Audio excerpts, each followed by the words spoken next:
Bonjour à tous, je fais cette petite vidéo concernant la rémunération déclarée d'Emmanuel Macron lors de son passage dans la célèbre banque d'investissement Rothschild. Celui-ci a en effet déclaré avoir touché 2,8 millions d'euros bruts pendant les 3 années où il fut banquier d'affaires, encore une fois dans cette firme très connue.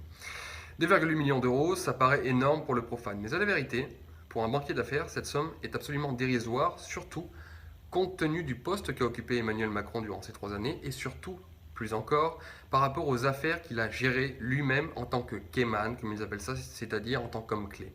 Il faut savoir qu'un banquier d'affaires, sur les fusions-acquisitions par exemple, prend en moyenne entre 1 à 5% de commission.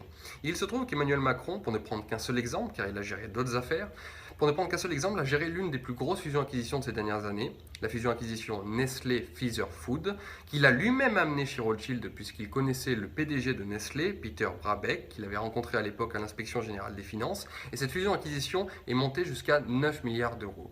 Donc normalement, Emmanuel Macron, rien que sur cette affaire, aurait dû toucher entre 20 à 50 millions d'euros. Donc au choix, soit Emmanuel Macron est le banquier le moins cher de l'histoire, ce qui, ma foi, est possible. Le banquier est aussi le plus stupide dans la mesure où ce serait celui qui négocierait le moins bien ses commissions.